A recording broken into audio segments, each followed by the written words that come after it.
Young Thug speaks on Rich Homie Quan, R.I.P. Damn, that sucks to say. R.I.P. Rich Homie. And he reveals why Rich Gang split up. I want to hear this. I haven't heard it yet. Let's take a look, see, and a listen. A lot of that early stuff was like Rich Gang. It was like with Rich Homie Quan. Why did that partnership end?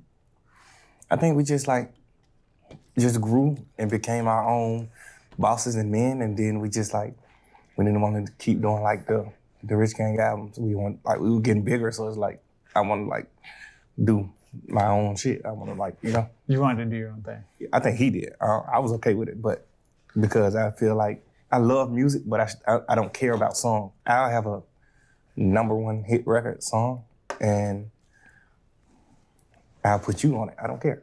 Right. It's just like, so what? Whoever goes to the top with you, go to the top. I don't care. I never was the guy that cared about that type of stuff, So I would have been okay with just like keep doing it. And we still was dropping our own music at the same time of doing that. So it's just like, it really was bigger. Mm-hmm. But I guess like everybody couldn't see that. So people just do things. Make mistakes. Oh, okay.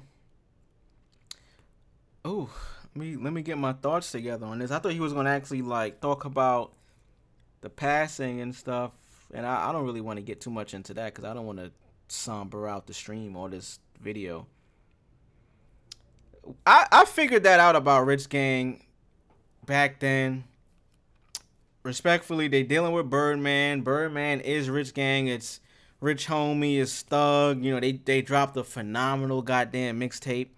One of the best mixtapes ever. I remember going to the Days Before Rodeo tour with Thug, Metro Boomin, and Travis Scott, where that Rich Gang project had just dropped and Travis Days Before Rodeo just dropped.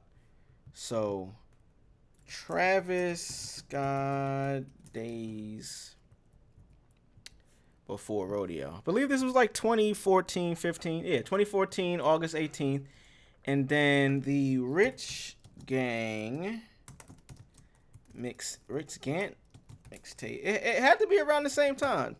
Tour part 1. Yeah, 2014. So September and August. So damn near a month apart. So they went on tour, and when Thug was on tour, he was performing a lot of these records. So they was out there doing a 730, like heat, man. But these guys were like, they were gaining success so rapidly. You know what I mean? Like behind the scenes at that time, I couldn't really tell what was going on. But god damn it, forward facing, we seen them getting bigger. Like that was the last time we were probably able to see Travis Scott in a smaller venue. This was probably, and I still have the goddamn ticket for the show. That's a whole other thing, but. This was, I think it was at New York City. What's the venue? That's Webster Hall. It was Webster Hall. Days Before Rodeo tour, Webster Hall, NY. This was in NY. I was still living in NY. Here we go. I still got videos on my phone from this shit. So, Rodeo Tour, Rep 3/12/15. Yeah, this was actually right before I moved to Houston. Crazy enough. That's probably why I remember this so vividly. I remember who was there with me. I remember like what happened. I remember the show. Somebody said this was taken on an iPhone 6. Yeah, I remember that. I probably didn't have a 6, but I had something close to that. Shout out to that though. Shout out to Thug. Man, I thought he was gonna talk more about Rich Homie, but let's go ahead and just play this one more time for y'all. A lot of that early stuff was like Rich Gang. It was like with Rich Homie Quan. Why did that partnership end? I think we just grew and became our own bosses and men, and then we didn't want to keep doing like the Rich Gang albums. We were getting bigger, so it's like I want to like do my own shit. I want to You wanted to do your own thing. I think he did. I was okay with it, but because I feel like I love music, but I don't care about song. I'll have a #1 hit record song, and I'll put you on it. I don't care.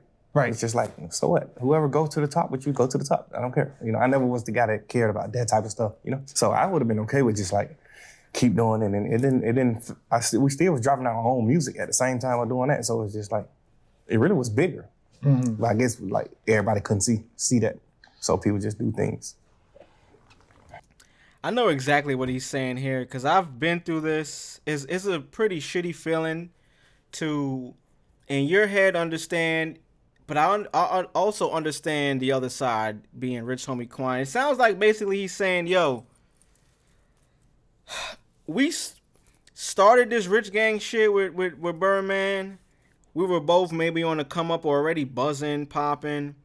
We did history. We made great records, lifestyle, a whole mixtape, like a lot of phenomenal things. We went on tour. From what I'm gathering from this, he's saying Rich Homie got to a point where he felt like, yo, I don't want to be underneath somebody else, bro. Like, I want to do my own thing. Doug was under the impression or under the guideline of, yo, we are already releasing our own music anyways. If we stay together, we'll just make our own individual things even bigger. Because you got some motion over here, I got some motion over there, we got motion together. It's only going to bring our fan bases closer, or at the very least, Rich Gang as a brand is going to get bigger. Now, I don't know the business behind it. I don't know if Thug had a better deal than you know what I mean, Rich Homie. I would assume if Rich Homie is saying like, yo, I don't want to be underneath nobody, I want to do my own thing, maybe he didn't have the best of a deal. I don't know. I can't call that. I can't speculate. We don't have proof. But I've been in this situation before when you on a collective, you're working with people, whether it's like multiple, whether it's one other person. Shit gets real when it comes to down. And this is, I've been in this situation when there wasn't even money involved, which is the wildest thing, because once money does get involved, it gets even more probably stressful.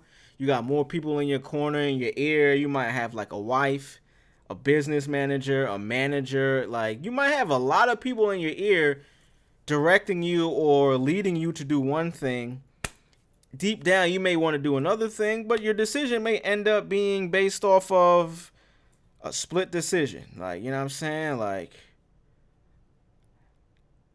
I just thought this was going to, and this is not the full interview, so I thought he was going to get more into, like, you know what I mean, the relationship between them two. I would have wanted to hear that, but maybe they did. Maybe I just didn't hear it in this clip.